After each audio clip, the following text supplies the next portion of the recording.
Hello guys, welcome to ordinary logs. మేమైతే చీకటితో నిద్ర లేచి పందిరిలో ఉండే వినాయకుడిని అయితే తీసుకొచ్చి ట్రాక్టర్ లో పెట్టి చిన్న పోలార్ చేతి అయితే డెకరేట్ చేసాము. ఊరేగింపు కోసం అయితే 5 రోజుల నుంచి వెయిట్ చేస్తున్నాము. కానీ ఒక పక్క బాధేస్తుంది, వినాయకుడు వెళ్ళిపోతున్నాడని. డెకరేట్ చేసిన వెంటనే వినాయకుడిని అయితే ఊరేగింపుకి అయితే స్టార్ట్ చేసాము. ఊరేగింపులో ఏటికైనా తగ్గుతాం, కానీ రంగు ప్యాకెట్లు మాత్రం తగ్గేదే లేదు. రంగు ప్యాకెట్లని ఎవరైనా పూసుకుంటారు, కానీ మేము మాత్రం పోసుకుంటాము. నన్ను చూడండి ఎలా ఉండేవాడిని, ఎలా అయిపోయాను. ఊరేగింపుకి స్టార్ట్ అయిన వినాయకుడిని ఏ గుంది తప్పిపోకుండా ఊరంతా అయితే తిప్పేసాము.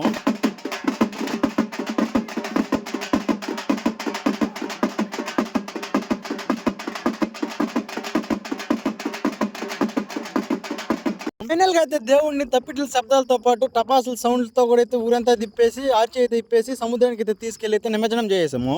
మేము సముద్రానికి వెళ్ళేటప్పటికైతే మధ్యాహ్నం అయిపోద్దని ముందుగానే వెజిటబుల్ బిర్యానీ చూపించుకొని అక్కడ కార్యక్రమాలన్నీ పూర్తి చేసుకుని వస్తా బిర్యానీ తినేసి అయితే ఇంటికి వచ్చేసాము. ఈ వీడియో మీకు నచ్చినట్టయితే తప్పకుండా అయితే లైక్ చేసి అలాగే సబ్స్క్రైబ్ అండ్ ఫాలో చేసుకోండి.